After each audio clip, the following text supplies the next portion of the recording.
I'm Magdalene Brandeis. Welcome. Thank you all for coming. It's great to see such a nice crowd here, and I wanted to take a picture of you all, but my BlackBerry just buzzed. So anybody who wants to come up and spontaneously take a picture of the crowd, feel free. Yay! I'm just going to make a few announcements before we have our wonderful introducer and, oh, I don't have her, yes I do, okay. And our wonderful reader. So this is our last public event in this building. This building has been very good to us. It's sort of our Manhattan outpost of the program. And by this time next month, we'll have moved next door. We have a gorgeous corner conference room with views over 27th Street and Park Avenue South. We have a great big space for public readings. It's a really wonderful move for us. Please join us there on December 6th when Ursula Heggie and Julie Sheehan will be giving a reading. We'd love to see you there. The other announcement I'd like to make is that David Rakoff is very hard to give a first to. He's a man of the world. He's already won an Academy Award to start. He's been on Letterman. He's been on Jon Stewart. He's not only published one bestseller, but 2, and probably now 3. But we here at Stony Brook Manhattan gave him his first teaching job, and we're very proud about it. When the course listing went out, we had tons of interest from wonderful writers, both inside and outside the program, and one of them will be introducing him tonight. Her name is Carrie Cooperider, and she emailed me her very polished bio this morning. Carrie Cooperider is the product of millions of years of genetic fine-tuning.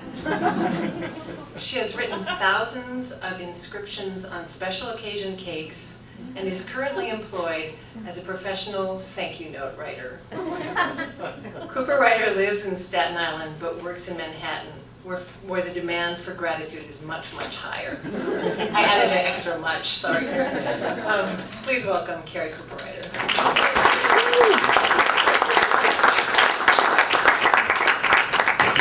Gee whiz, Magdalene, you said you were going to lower this for me. Oh, sorry. I just totally forgot. But no, that's okay. I'm not humiliated in the least. I'm so honored to be introducing David Rakoff. Oh, crap, wait a second. Let's, this is the first draft. Where is it? You know, everyone's always honored in these situations, so I was trying to come up with a punchier first sentence, you know, something that would make my old professor David Rakoff proud. Don't get me wrong, I am honored, I'm truly honored.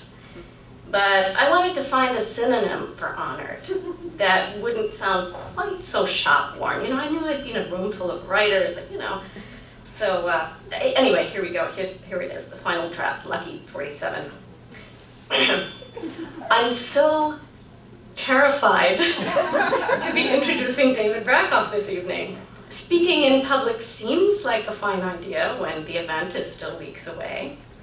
And I was, you know, initially flattered at being asked until I realized that the short list for this gig was literally a list of short people. Even though David's days of being, as he put it, freakishly tiny are long past, it was felt that he should, tonight, have the minor thrill of actually needing to adjust the microphone up after being introduced. But by the time I figured this out, it was too late to renege, so I emailed David to say, who are you? I mean, I know and love him as an extraordinarily funny, poignant, incisive, and stylish writer, and as a generous and gifted teacher. But, you know, it's not like we were in band camp together. And although it would be great for you guys if I'd been chosen to introduce David because of my long, close friendship with him, that's just not the case. I only met the guy last January in the familiar essay class he taught here at Stony Brook Manhattan. To the end of my sentient days, I will be grateful that I did meet him, because the positive impact that he's had in my life is hugely disproportionate to the few hours actually spent in his company. But there'll be no inside dope from me on David Rakoff. I got nothing for you on that score. And even if I did, I wouldn't tell you. You're just gonna have to read his books and get the story from him. Fortunately, his books are very, very good. I think of David's writing in terms of light. That is, as illumination. And whenever brilliant light is beamed on a subject, there's a corresponding depth of shadow. And so it is with David's prose. As in his previous books, Fraud and Don't Get Too Comfortable, Half Empty is grounded in David's self-awareness, but its real subject is not autobiography, so much as his profoundly insightful involvement with the world at large, expressed in a tonal spectrum from humor to sadness. David Rakoff is a clear-eyed skeptic with formidable intelligence and wit, a compassionate humanist who refuses to countenance blatant wrong-headedness. And as they say in at least one of my countries, he is un mensch total. That he has taken the trouble to record his uncommon perceptions in these wonderful, affecting essays is a stroke of incredibly great fortune for the rest of us. And tonight, it's our privilege to hear him read from Half Empty. Please welcome David Rakoff.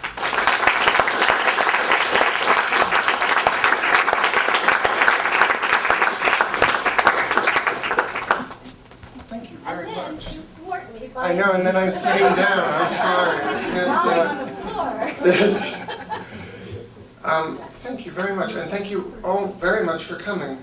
I'm going to do, this is going to be another first, which is that generally when I do a public reading, I do a version of something from the book or something that I've worked on that I've then shortened and made more sprightly and more performative. But I decided that given that this is actually a writing program, I would try and read something from the book just as it exists on the page. And we'll see how that works. Part of it, I won't lie, part of it is I've just finished a tour and I've read the crowd pleasers and the shortened versions, and if I do it again, I'll put a gun in my mouth. But also, I just, it seemed that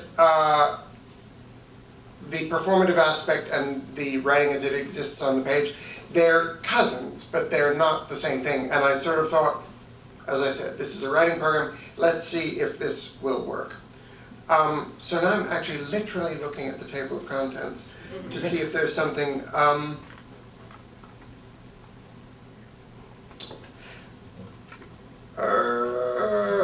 Let's go for, bloody hell. Okay, let's just go for this one.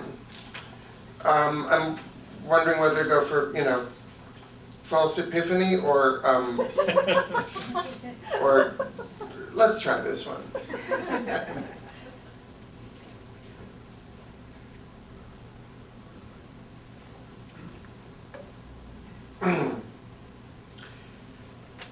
The satisfying crunch of dreams underfoot. The scientist Stephen Jay Gould posited the theory of punctuated equilibrium, which contends that the Earth's biota, rather than existing on a constant and linear march towards development and proliferation, can sometimes experience long stretches of evolutionary stasis, followed by irregular bursts of rapid and radical change. There you are, for example, rooting for grubs in the dirt, pushing aside spongy logs with your ineffectual proboscis, as you and your ancestors have been doing for 10 millennia, and suddenly everything changes and surges ahead with a charged developmental fury.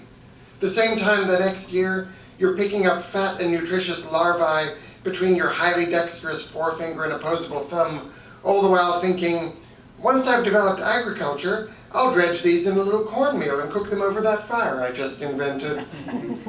For most of us, life is a fairly steady trek, and such high-flown dreams of thumbs and cornmeal and fire are adaptive boosts we neither deserve nor could possibly hope to attain in our lifetimes. The myth of the overnight success is just that.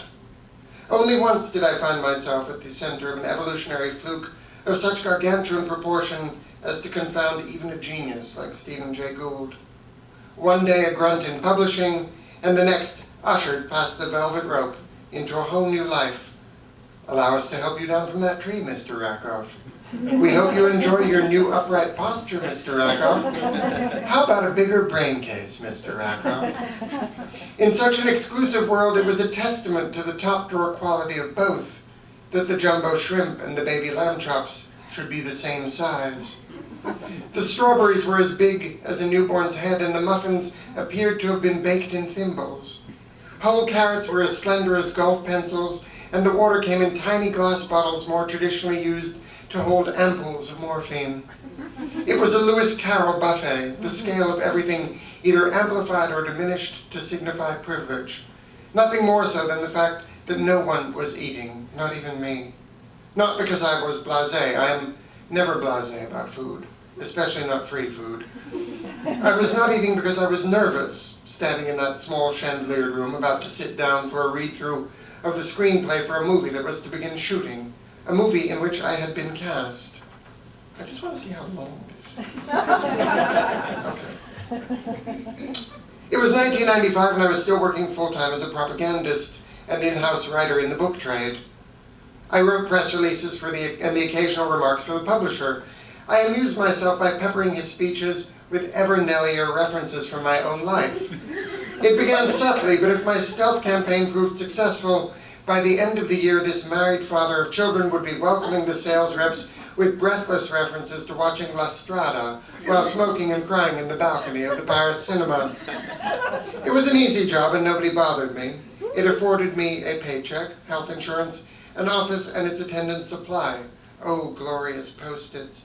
And as long as I turned my work around quickly, a good deal of free time in which to do freelance writing assignments.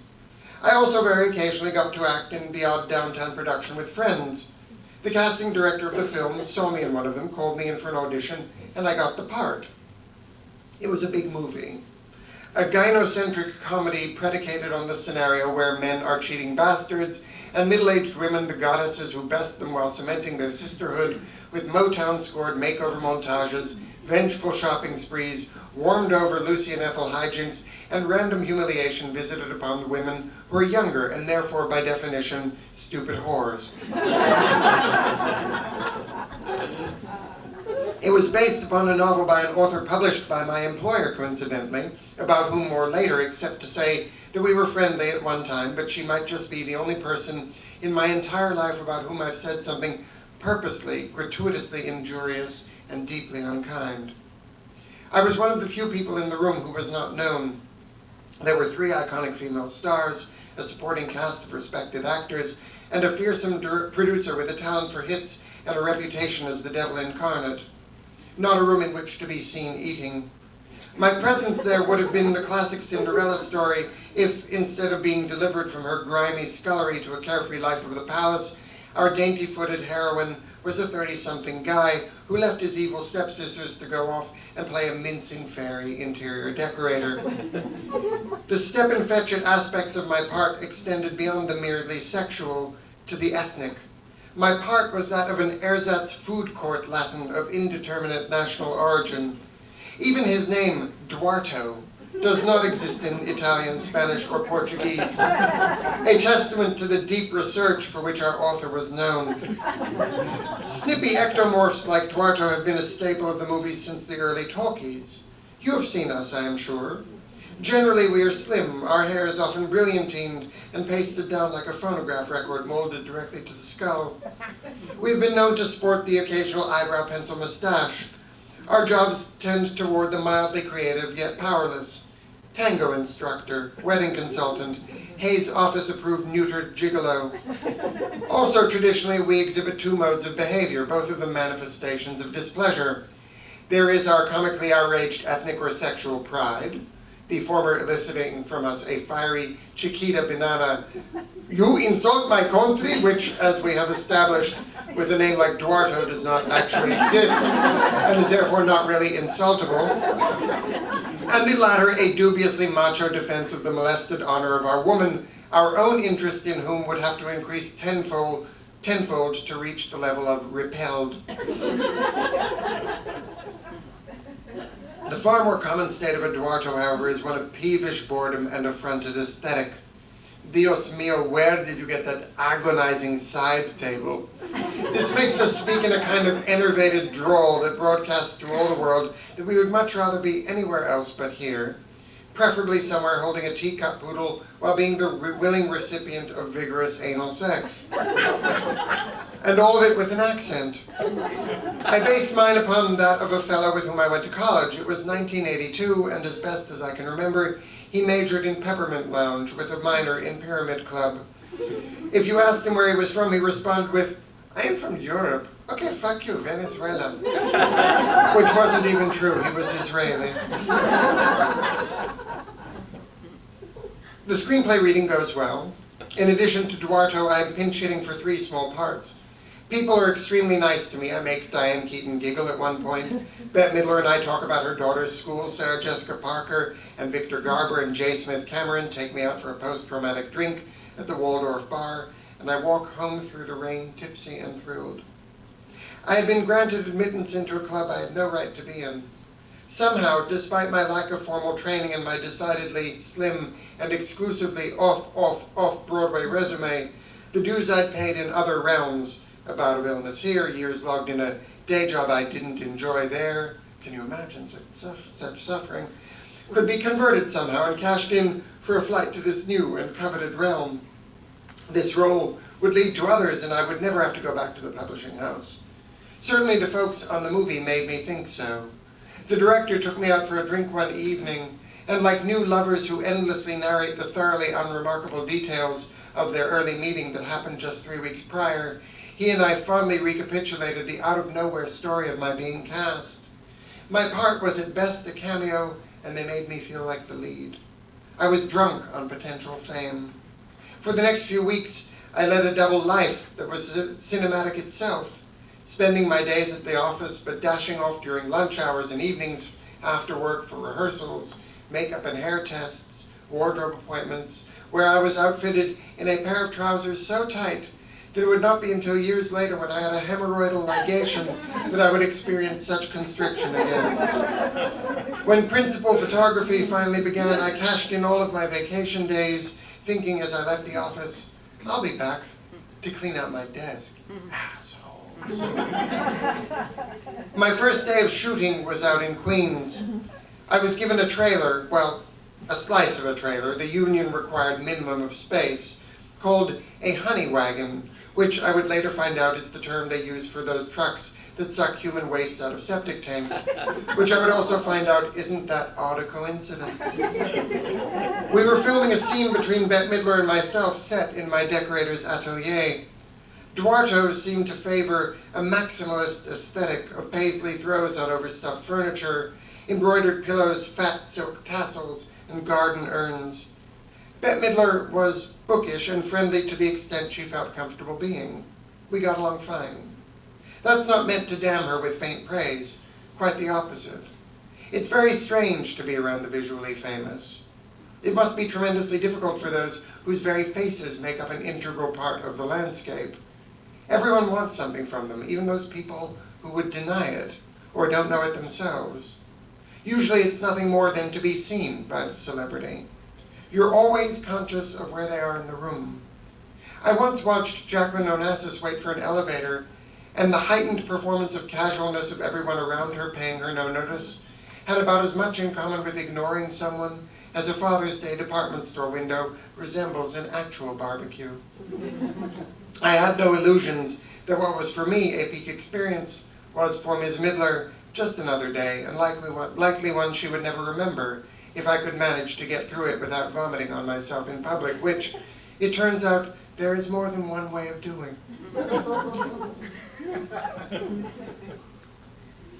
Things began promisingly, but as the day progressed, something felt slightly off.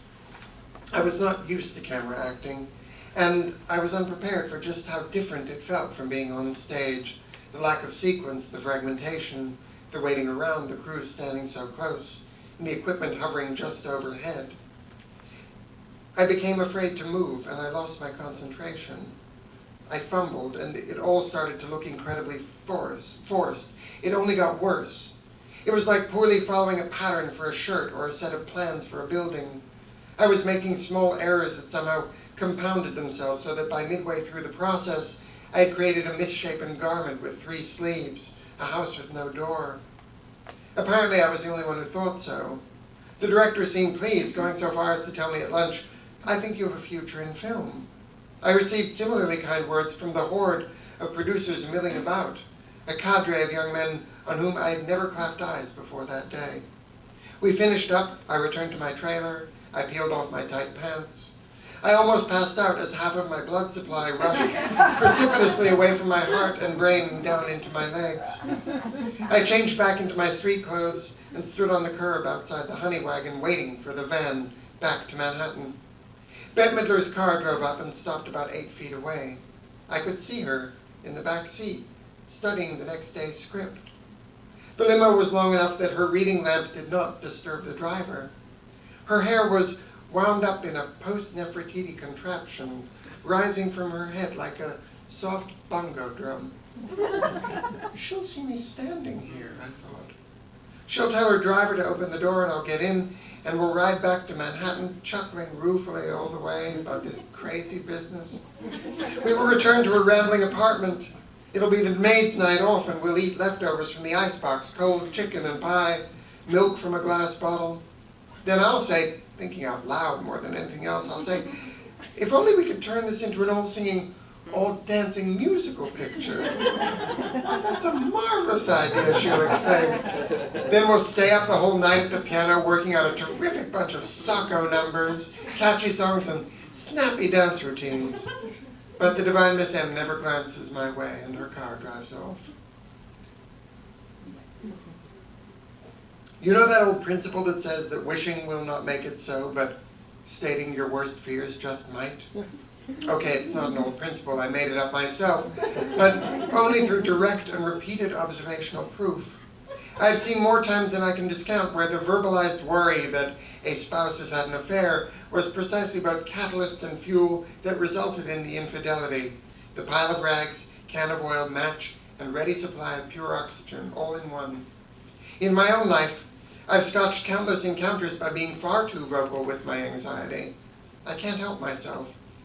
When I spoke to anyone connected with the movie, from the director or the producer, to my agent, to anyone with an unobstructed ear canal, truth be told, I have always joked, have I been fired yet? So when my agent called me the next morning before I was to leave to meet the van back out to Queens and said without preamble, "I'm sorry, my friend, you're off the movie," I jovially riffed with him for fully 5 minutes before I realized he was not joking. I once almost let a friend board a transatlantic flight without telling her that she had unwittingly tucked her dress into the back of her pantyhose. In the end, I took pity on her, but for the brief period before I did, it was exquisite to watch her walk around that way. It turns out to be somewhat less so when it is you. I might have seen the writing on the wall if I had been anything other than a complete neophyte. Years later, I read a first-person account by an actor who claimed that it was common Hollywood knowledge that when someone tells you they think you have a future in the movies, as the director told me at lunch that day, the unspoken follow-up is understood to be, but not this movie. He told me at lunch. That means they already knew by noon that I was a terrible mistake. That they even let me continue with the afternoon's shooting seems, in retrospect, a courtesy. A few days later, the director sent me a kind note that read, "Dear David, I am very sorry, but as far as I'm concerned, you just had your reservations on the Titanic canceled. You should look at it that way too." They replaced me with Bronson Pinchot. I went back to my publishing job weeks earlier than planned, although something like $9,000 richer. They paid me my entire salary. It was, up to that moment, the single largest sum I had ever received in my life. I bought a sofa and a week in Italy with the money. It only occurs to me now that this windfall was undeniably classy on their part. But such a payoff also speaks eloquently to how fervently they wanted me gone and effaced with the kind of permanence that scours away any evidence of my ever having been there. I was embarrassed to be off the picture, but not hugely surprised. The movies are full of examples of people getting fired for reasons having little or nothing to do with their performances. My story was hardly unique, except I really kind of stunk. While I can be fairly amusing on stage and radio, on camera I had, at least back then, what might best be described as screen absence. Being fired was an entirely new experience, and not because I was so good at the jobs that I held up until then, although I was a crackerjack secretary, if I say so myself. It's just that it was extraordinarily difficult to be fired in publishing. I don't mean being laid off, which is extraordinarily easy. The book trade has been in peril since Gutenberg. I mean to be seen as so incompetent that the unmitigated pain-in-the-ass alternative of training someone new for your $18,000 a year job is considered preferable to your continued presence on the hallway. The only indication that I have that I must have felt humiliated returning to work is that I have no clear memory of it. It can't have been terribly pleasant to drag my vanquished self back to a job that was meant to supplement my creative urges that had been shown to be delusional at best, validated in error, and quickly corrected. There would be no punctuated equilibrium for me. I would not be advancing by undeserved leaps and bounds up the food chain as I had hoped. I was back to my life of employing my crude, thumbless limbs and avoiding those predators bent upon my devourment, such as the author herself. Before any of this happened, we were friendly. It had started when she had been given my name as a source for repartee and anecdotes for a book she was in the process of writing, a potboiler roman à clef about publishing, for which she received more than $1 million. She never failed to receive at least $1 million for any of the books she wrote, the vast majority of which didn't come close to earning out their advances. That is not the unkind thing I said about her. That comes later. We became friendly. She was a great deal of fun and unstinting in her generosity, sending me to a very fancy midtown lunch. She came to see me more than once in a play downtown, and when I was cast in the movie of her book, she took an almost maternal pride in my success. The commiserating phone call she made when I returned to work was entirely in keeping with the bond that we had forged. But so was the subsequent turn of events, as relayed back to me later. According to her editor, I had, during that last phone call, badmouthed her and the movie and told various lies about the director, the publisher, etc. I was made out to be a bitter, crazy, loose cannon, and I was summarily dropped. This wasn't surprising. I had been warned from the beginning that she was a hot stove of a girl. Her path was littered with casualties, people with whom she had had intimate relationships who then couldn't get her on the phone, or found themselves on the wrong end of some unkind gossip or scabrous misinformation with only one possible source.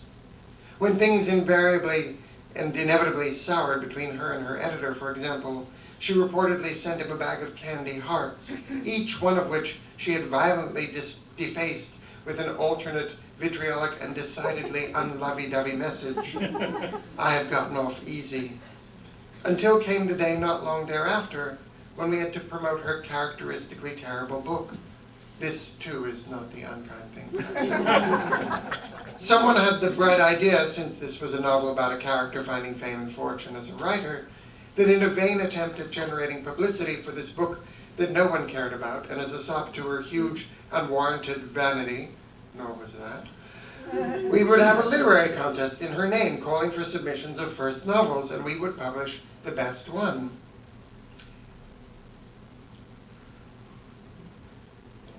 In the children's fairy tale, The Little Princess, a young girl of noble parentage is orphaned and briefly laid low by circumstance, reduced to working as a common char under the thumb of an abusive schoolmistress.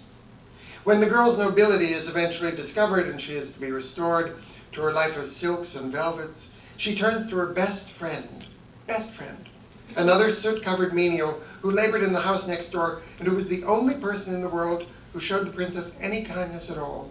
And she asks her if she'd like to come with her to her new palatial home as her maid. The low-born urchin, far from being insulted, replies in the gleeful affirmative. Because I am not a Victorian child inculcated from birth with the tenets and strictures of the British class system, I always told myself that were I to find myself in a similar situation with just such a subjugation posing as my lucky day bonanza offer made to me, I would have both backbone and presence of mind enough to answer, "Your maid? I'd love to. Would you in turn like to suck my dick?"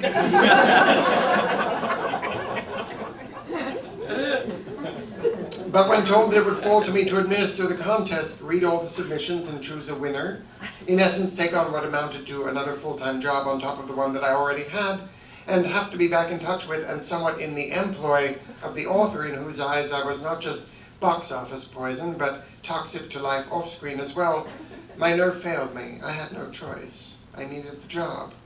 They'd asked me to eat shit, and all I'd done was request a bigger spoon. I consoled myself with the knowledge that we would receive very few entries, since the contest had been advertised on the very back page of the book we were trying to promote. A starburst on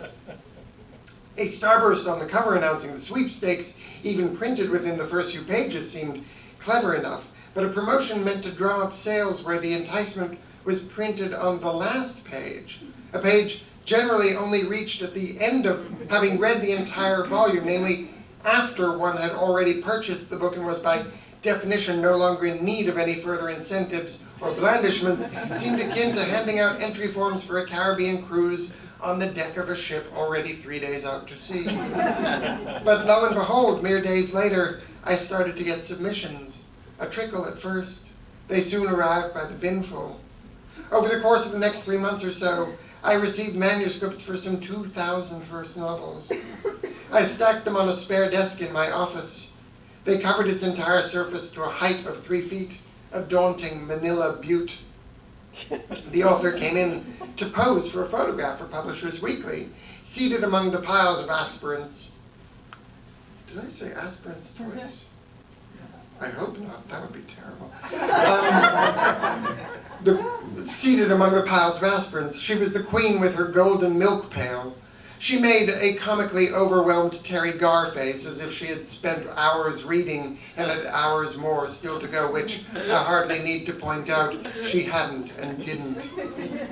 My days, however, were taken up with reading. For this aspiring writer who just couldn't seem to get his own writing done, there was more than a touch of humiliation in being faced with 2,000 individuals who could, and cold comfort in the fact that a goodly handful of those industrious souls seemed to be either insane, incarcerated, or both.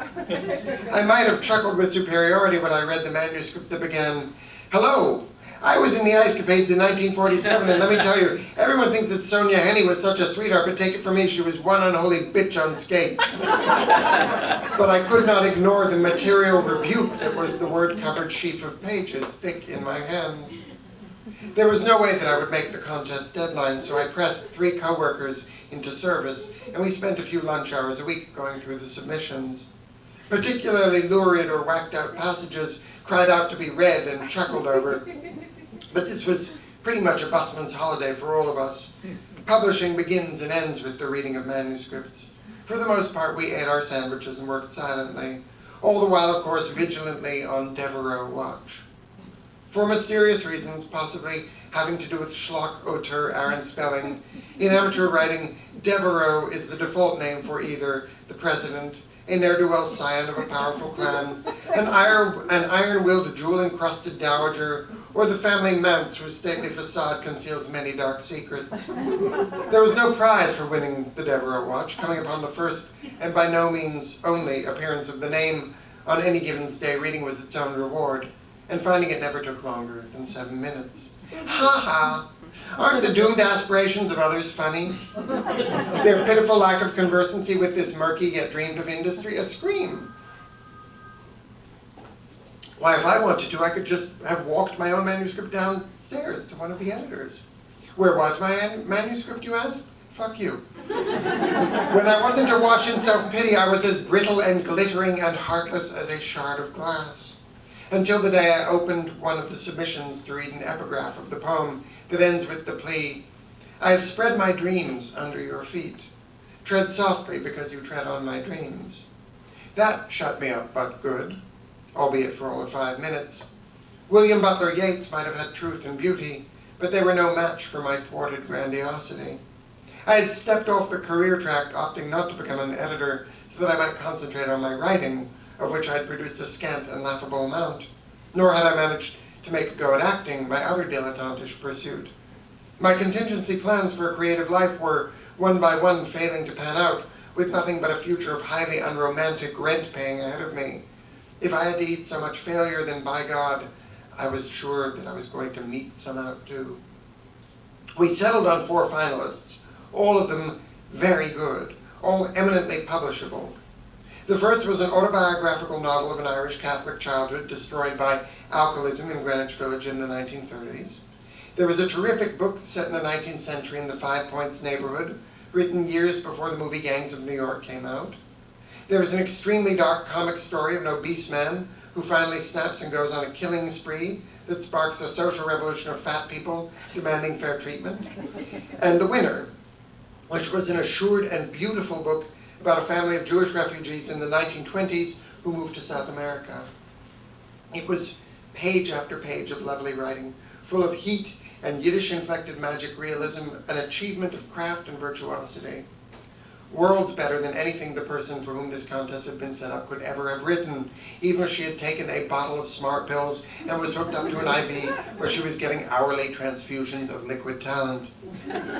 Injurious and unkind, perhaps, but not the thing that I said. This young woman would be published by the house, her dreams would come true, and it would shine the light of publicity upon our established author. That had been the plan, anyway. By the time the contest was decided, however, the underlying book was already leaving bookshelves, having enjoyed dismal sales.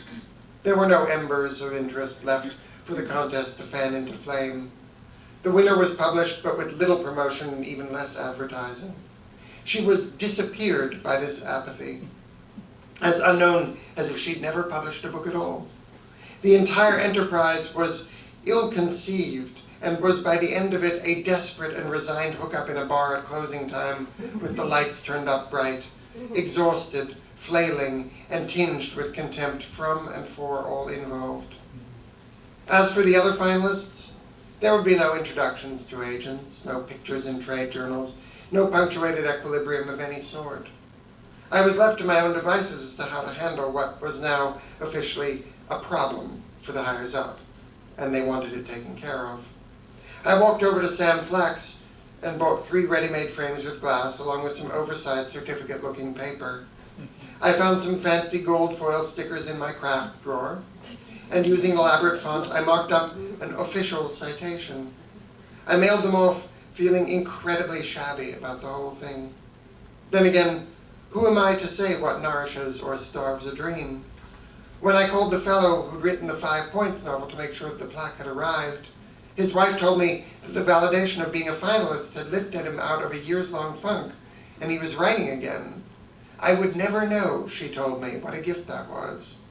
She, in turn, would never know that the entire enterprise had been little more than a backhanded prank, a backfired prank, or that I was an over-entitled wage slave with absolutely no power and too wrapped up in my own aborted fantasies at the time to be of any help to anybody, and that the golden seals on the diplomas were salvaged from the packaging of the bathroom soap I bought in Chinatown for 50 cents a bar. I never saw the author again. Not long after the contest, she found fault with the publishing company as a whole and moved on to more lucrative pastures. A few years after that, she went in for some plastic surgery and never came to, an untimely, wasteful, but thankfully probably painless end. Once, when leaving a party, my friend the hostess turned to a woman standing beside her, Upper East Side ash blonde, black velvet Alice band, gold Elsa Peretti earrings, pearl necklace, you get the picture. And she said, "You should really meet David at some other time because he's very funny." And the blonde looked me up and down appraisingly and purred, "Yes, I bet I could have some really lots of bitchy fun with you." I could imagine which of my signifiers had led her to this conclusion. No doubt one of the visual cues I give off that had initially got me cast as water in the first place. Whichever it was, I really didn't care because without a pause between her words and mine, I corrected her. "Oh, no," I said. I am a homosexual, but I'm not a bitch. It was important to me that this woman I had never met know this. I value kindness in myself and others. I try to remain super vigilant about my targets, and I make extra sure that my sometimes barbed comments are deserved in response to some genuine malefaction. Perhaps my insistence on this nuance is waffling self-delusion, given what I've said in print about public figures like Barbara Bush, Robin Williams, and Karl Lagerfeld, to name just three. And what I'm about to tell you, with no pride, weakens my claim to kindness to the point of pitiful. Before the author died and she was lingering in a twilight of her anesthesia-induced vegetative state, the ether was a crackle with a volley of emails from the legions of people to whom she had done dirt.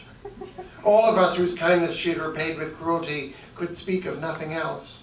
One of my former colleagues wrote, "You'd have thought the doctors were to get the ether right the first 11 times she'd had this procedure." To which I replied, "Do you think her being in a coma will affect the quality of her writing?"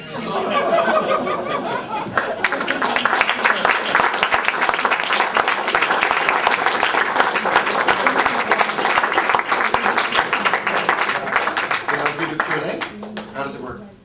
Just want to open it up for questions. Anyone have a question for David? Students of literature? Go ahead, Michelle. You write about how challenging writing is for you, and I was wondering, in this book of essays, is there one that was particularly difficult, and conversely, is there one that was actually quite enjoyable to write? The super enjoyable, no. You know, that's usually a state of retrospect. Like, having done it was okay. But there were two that were very, very difficult. The first chapter, which sets the tone for the whole book, took ostensibly 9 years to write. I mean, it started as an assignment for the New York Times Magazine about this psychologist named Julie Norman, who had written a book called The Positive Power of Negative Thinking.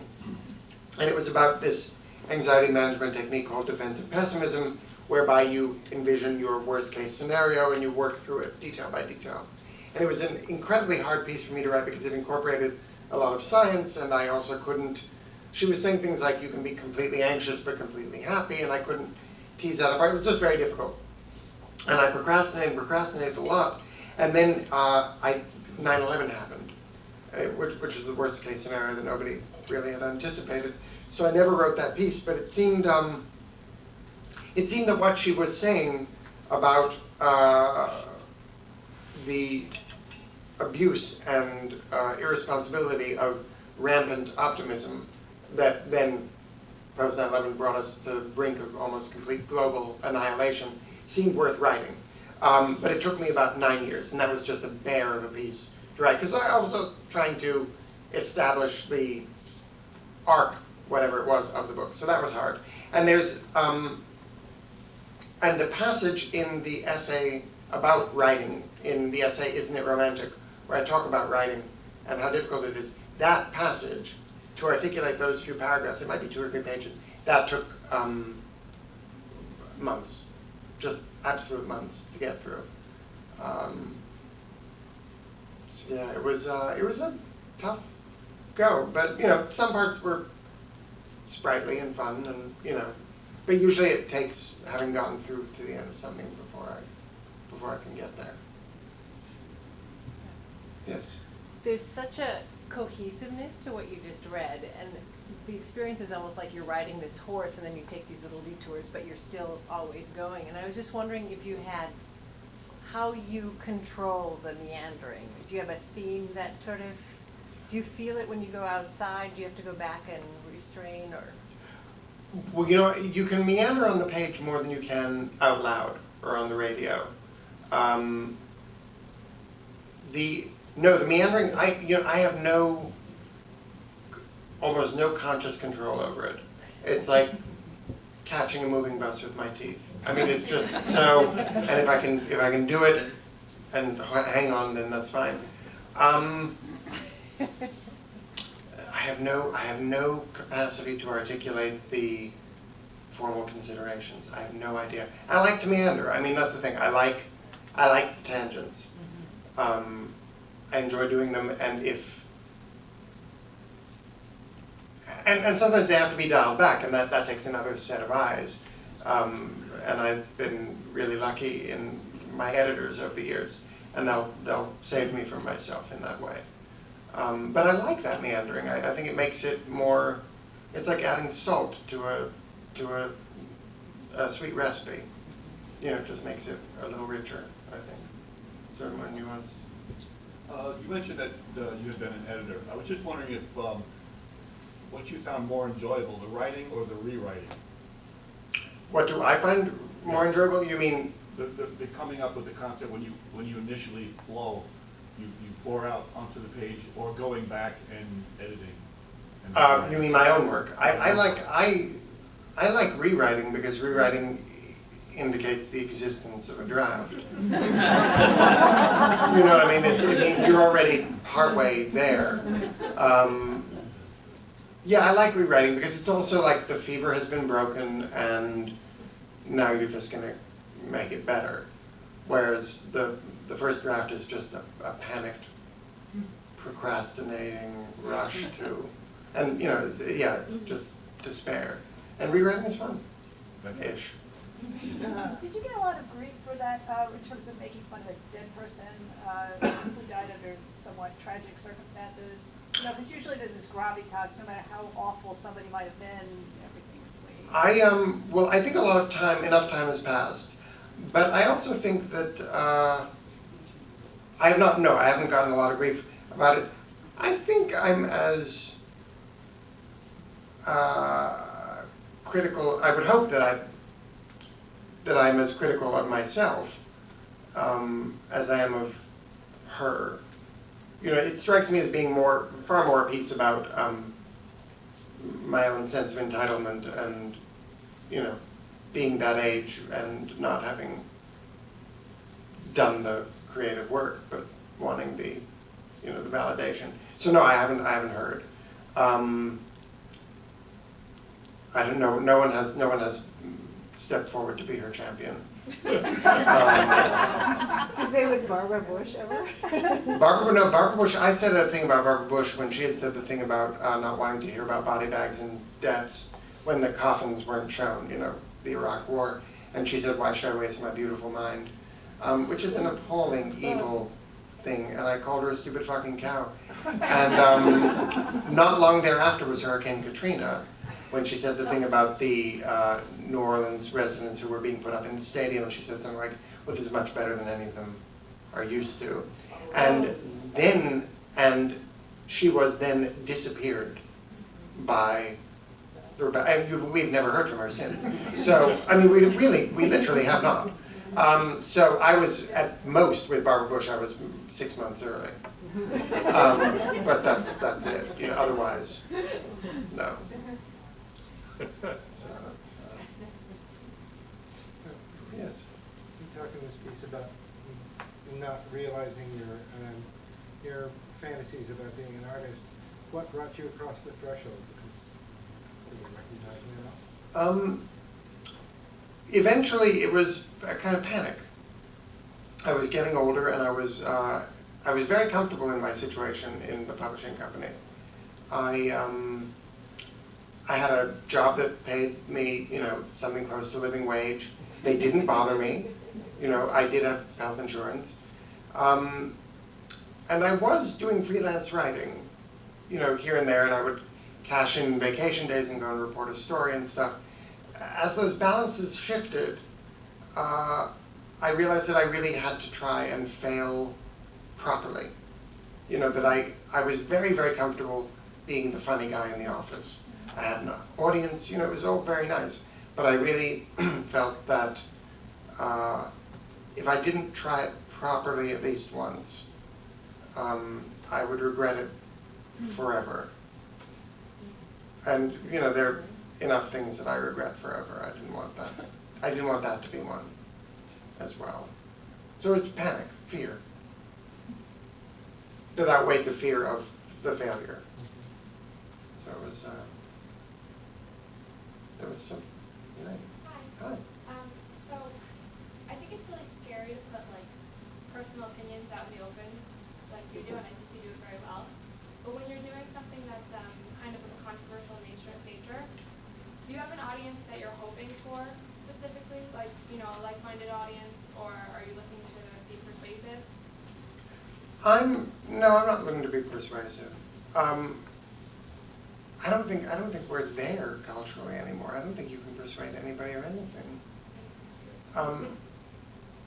I mean, literally, I think the only way you can change your mind is make that person go through something. You know, some Tea Party family who, you know, contemptuously refers to it as Obamacare is going to need to have a sick child whose care is denied.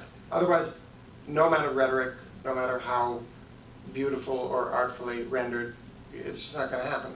So similarly, and I'm not interested in changing any minds like that. So am I looking for like-minded readers? I don't really think so much about the reader when I'm writing. I think about whether I've said it as close to what I envision it being as I possibly can get. And even then, there's an unbridgeable chasm between how I'd like it to be and how it always turns out. Luckily enough, the nice thing about being a grown-up is that that chasm is less. You know, I can remember very specifically and very vividly as a child wanting to do an art project and having it in my mind, and then the finished product was so unsatisfying. Luckily, and that's, you know, one of the reasons why I didn't like being a child. You know, I didn't like that, the sort of the betrayal of the physical world in that way.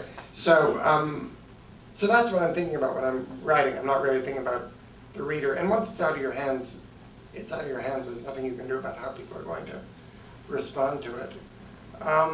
So no, I pretty well kind of write to see if I can do it. You know.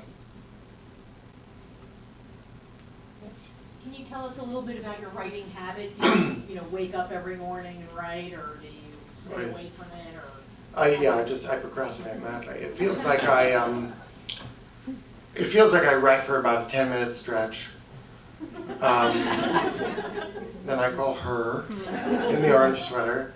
Then I have a nap and a snack. Oh look, she called again. And then it's that. I find it tremendously difficult. Look, obviously I get it done on some level, but at the same time, I'm 46 years old, and this is my 3rd book. It's not my 7th book. You know, it's an okay output. I'm perfectly happy and I'm, satisfied. But it's not like I'm blazingly prolific. You know, so, and I get in my own way, and I procrastinate all the time. It's hard, because it has to be bad before it can be good, and that's really hard to tolerate oneself in that very, very unattractive way. That seems rough. I had a friend who was in the Tom Stoppard Coast of Utopia play, and they would rehearse. I mean, I thought it was brilliant, but they would rehearse in the room with everybody there. So your entire process was in front of everybody. And I thought that was incredibly brave of them all. Like, to let everybody see you be bad and then get good, hopefully. But, that in that way, writing there's a comfort to be doing it alone. So, yes? After working in book publishing and seeing, authors that weren't very good be successful, did that encourage or discourage your writing? Neither. It is what it is. It was nice to actually have the marketplace demystified for me. I mean, I was, like everybody who goes into book publishing, I was like, why can't they just take that $1 million advance and give, 100,000 people, however many that is. You know what I mean. And then the scales fell from my eyes, and I grew past the age of 23, and I realized that, in fact, there's no point. Do you know what I mean? If you publish a book with no fanfare, you've basically disappeared the work, like we did with the winner of the contest. It demystified it. It made me less romantic about it, about publishing. It didn't change the way I feel about writing. I mean, I still have reverence for language and writing. But yeah, the marketplace and the industry, it was good. It's good to have a grounding, to know what's going on, and to know what to freak out about and what not to freak out about, and it seems it was very good. But no, I remain as dewy-eyed or romantic about writing as I always was, I think. Yes, hello. Can you talk about your approach or process as it might vary between radio or writing? Kind of touched on some key differences earlier, but I'd like to maybe go a bit more about process. Well, the approach and the process between a paged story and a radio story, they're exactly the same. But as I said, on the radio, you're leading someone along the dark on a rope, and that's all there is. There's the rope, and everything else is dark. There's the voice. So you can't let go of the rope. If you do too much, they're lost to you. They're gone. So you can't digress as much. You can't be as tangential as you'd want. On the page, you can be. You can do the digressions. Two things. Clearly, the digressions help me in my writing. I need them cognitively for my own engine to sort of get to a place. So the approach is the same. And the second thing is that it's my privilege that some of the stuff that I do for radio then gets to live again in book form. So I don't mind so much the rather dramatic editing that goes on when you make a radio story, because I know that I'll be able to use it elsewhere. But moreover, and more importantly, it's the way that I reach my final draft is by jumping from stone to stone, and I clearly need that cognitively. So it's the exact same process. Thank you so much. Thank you very much.